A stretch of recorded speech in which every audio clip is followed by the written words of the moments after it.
आउज़ बिल्लाहि मिनश्शैतानिर्रजीम बिस्मिल्लाहिर्रहमानिर्रहीम।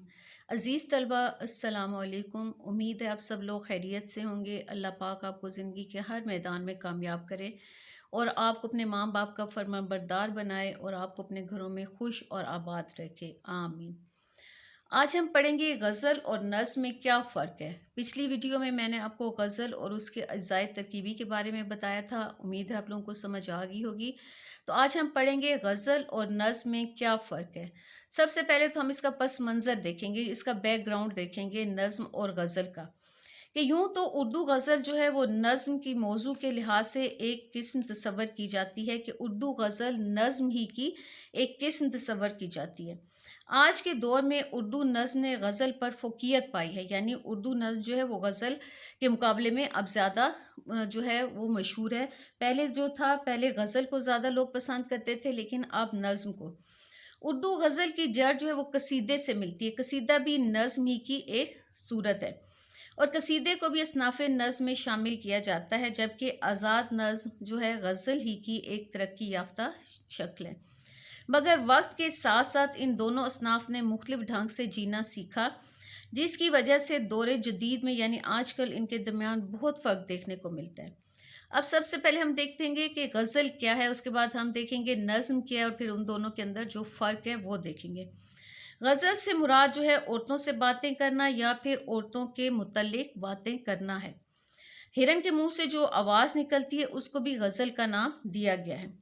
गज़ल जो है वो वारदात कल्बी को अशार की सूरत बयान करने का नाम है, यानी जो आपके दिल पर जो कोई वारदात है, ये जो कैफियत है उसको अशार की सूरत में बयान करना जो है वो भी गज़ल है। इसमें महबूब, आशिक और रकीब तीन अहम किरदार हैं, यानी शायर जब भी गज़ल लिखता है तो उसमें अपने महबूब को मुखातिब करता है कि जो गज़ल का जो महबूब है ना वो हमेशा ज़ालिम ही होता है, क्योंकि वो आशिक को जो है वो लिफ्ट नहीं करवाता और रकीब पर ज़्यादा मेहरबान होता है। तो जो शायर होता है उसको जो है अपने महबूब से यही शिकवा है कि वो मेरी परवाह नहीं करता, लेकिन वो रकीब यानी दुश्मन पर ज़्यादा मेहरबान है। तो गज़ल में जो है ये तीन अहम किरदार हैं, यानी तीन कैरेक्टर्स हैं, महबूब, आशिक और रकीब। गज़ल के हर शेर जो है वो उसका मौजू अलग होता है और एक पूरी गज़ल भी एक मौजू पर बांधी जा सकती है, यानी जो गज़ल का हर शेर है उसका अपना ही एक मरकज़ी ख़्याल होता है और वो हर शेर दूसरे से अलग होता है, जबकि नज़्म जो होती है वो एक ही टॉपिक पर, एक ही मौजू पर, एक ही उन्वान पर लिखी जाती है और उसका हर शेर दूसरे शेर से जुड़ा होता है। गज़ल चूँकि इज़हार इश्क का नाम है तो इसी मुनासबत से इसमें नर्म व नाज़ुक अल्फाज का इस्तेमाल किया जाता है। अब देखिए नज़्म क्या है। नज़्म भी एक शेरी इस्तिलाह है। इसके मानी परोना, तरतीब देना, तश्कील देना और इंतज़ाम करना के हैं। आप लोगों ने नज़्म व नस्क़ का तो सुना होगा ना, नज़्म व नस्क़ जो डिसिप्लिन होता है तो वो इसी से निकला है कि तरतीब देना, इंतज़ाम करना, यानी एक लड़ी में परोना। ये शायरी की एक मुनज़्ज़म सूरत होती है। किसी बेतरतीब और बिखरे हुए मवाद को मौज़ू और मुरत्तब शक्ल में पेश करना नज़्म कहलाता है। नज़्म में ज़िंदगी के हर पहलू को बयान किया जाता है। इसकी कई अक़साम हैं, जिनमें नज़्म मारा, आज़ाद नज़्म, वासवाख्त, शहर आशोब, सोनेट और हाइको वगैरह शामिल हैं। अब हम इसमें बुनियादी फ़र्क देखेंगे कि नज़्म और गज़ल में बुनियादी फ़र्क क्या है। इन दोनों में बुनियादी फ़र्क बयान करने के लिए यह मिसाल काफ़ी है कि नज़्म एक कुल का नाम है, जबकि गज़ल इसका एक जुज़ तस्वुर किया जाता है। यानी नज़्म एक पूरा एक चीज़ का अहाता करती है और गज़ल उसका एक पार्ट को समझा जाता है। नज़्म के जो तमाम अशार होते हैं वो एक ही मौजू पर अहाता करते हैं। चूँकि नज़्म एक ही मौजू पर लिखी जाती है, जैसे हामद है तो उसमें सारे अशार जो हैं वो अल्लाह ताला की तारीफ़ के बारे में होंगे। अगर नात है तो उसमें सारे अशार जो है उसमें हुज़ूर सल्लल्लाहु अलैहि वसल्लम की तारीफ़ बयान की जाएगी। तो चूँकि नज़्म का जो है वो एक उन्वान के तहत होती है तो हर शेर का ताल्लुक़ नज़्म के अगले शेर से होता है। तो नज़्म को मुसद्दस यानी जिसके हर बंद के 6 मिसरे होते हैं, मुसल्लस यानी 3 मिसरे होते हैं, हाइको और सोनेट वगैरह की सूरत में लिखा जाता है। इसमें जो है ज़बान पाकीज़ा और शुस्ता होती है। नज़्म का मकसद जो है वो सिर्फ़ इस्लाह है। नज़्म गज़ल की निस्बत एक वसी सिन्फ़ है। गज़ल जो है वो नज़्म ही की एक शाख है। अभी हमने पहले भी देखा है कि गज़ल जो है नज़्म का एक जुज़ है, कि नज़्म कुल है और गज़ल उसका जुज़ है। غزل میں شاعر جو ہے وہ اپنی دل کی کیفیت بیان کرتا ہے اور ہر شعر میں اپنا ایک الگ موضوع اس کا ہوتا ہے۔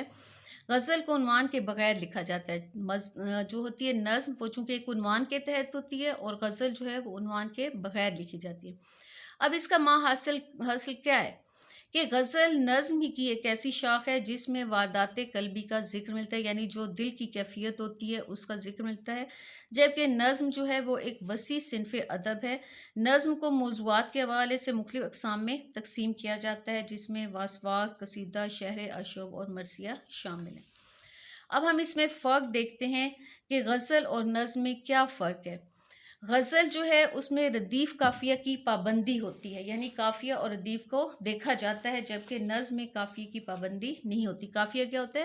ہم آواز الفاظ، اور ردیف جو ہر وہ شعر کے آخر میں جو بار بار ایک لفظ استعمال کیا جاتا ہے اس کو ردیف کہتے ہیں۔ غزل کے ہر شعر کی انفرادی حیثیت ہوتی ہے، اس کا تعلق دوسرے شعر سے نہیں ہوتا۔ ابھی میں نے آپ کو بتایا تھا کہ ہر شعر جو ہے وہ اپنے طور پر ایک اکائی ہے، اس کا اپنا ہی ایک مرکزی خیال ہوتا ہے، جبکہ نظم کا ہر شعر جو ہے وہ دوسرے شعر سے مربوط ہوتا ہے، اس کا ربط ہوتا ہے، اس کا تعلق ہوتا ہے، چونکہ نظم جو ہے وہ ایک ہی عنوان پر لکھی جاتی ہے۔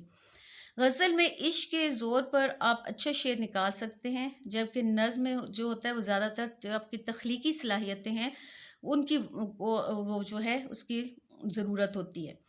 غزل میں شاعر کو الفاظ کے چناؤ میں بڑی محنت کرنا پڑتی ہے، جبکہ نظم میں میدان بھی وسیع ہوتا ہے اور اس کے فنی لوازمات کی قید بھی، کہ غزل میں شاعر ایسے الفاظ لاتا ہے جو خیال کی وسعتوں کو سمیٹ سکے۔